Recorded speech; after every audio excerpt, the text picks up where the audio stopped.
Ladies and gentlemen and esteemed guests to my channel, thank you for joining me today on Marla Speaks. I want to reflect on some timeless themes of pride and prejudice, integral aspects of human condition. As I delve into this discussion, I invite you to consider the notion through the lens of a Catholic perspective. Bear in mind that Pride and Prejudice, the movie, was around England in a time when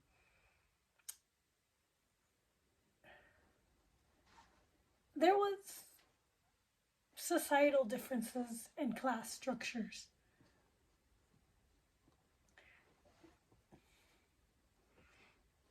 Drawing wisdom from our faith for guiding, to guide our reflection. In the eyes of my faith, Catholicism, pride is often considered a root sin, stemming from the excessive focus on oneself, than a humble acknowledgement of our dependence on God. The book of Proverbs warns us that pride goes before destruction and a haughty attitude before a fall. Thus, as we examine the pages of Jane Austen's book, masterpiece, Pride and Prejudice, we find a compelling narrative that resonates with these teachings.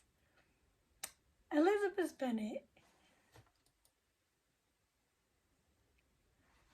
Bennet's journey in particular provides a poignant illustration of the consequences of unchecked pride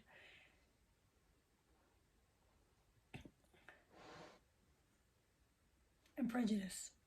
Her initial prejudice against Mr. Darcy blinds her to his true character, just as his pride initially prevents him from recognizing the inherent worth of those around him.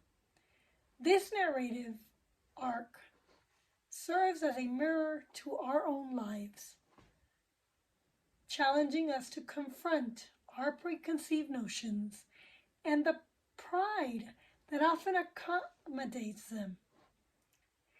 In the Catholic tradition, humility is extolled as a virtue that counteracts pride. Humility involves recognizing our own limitations and acknowledging the dignity of others. Elizabeth's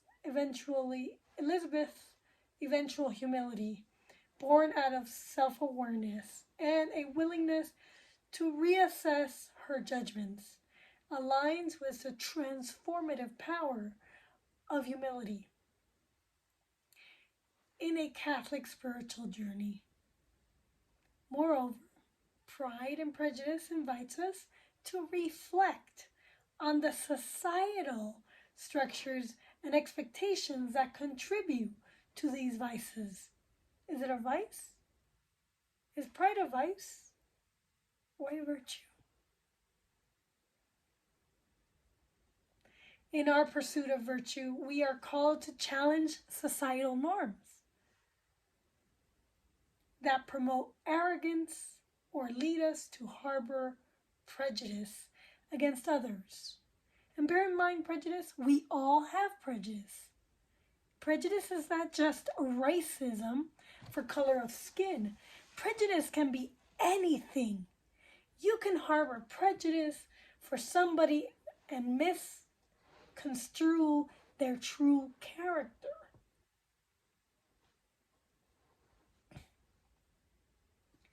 Against others based on superficial criteria. And right now I argue that our society here in America are harboring superficial criteria for equity and inclusion. Our faith compels us to seek justice and embrace the inherent dignity of every person, irrespective of societal distinctions.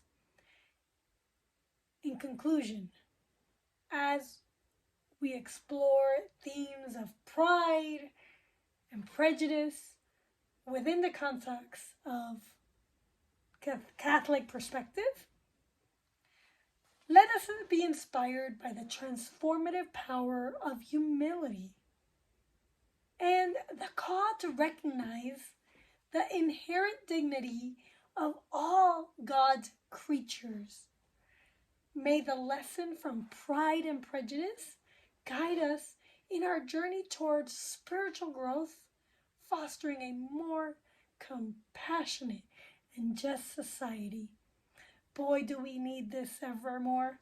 And it's actually for free now on YouTube. You should try to look it up and watch it for free.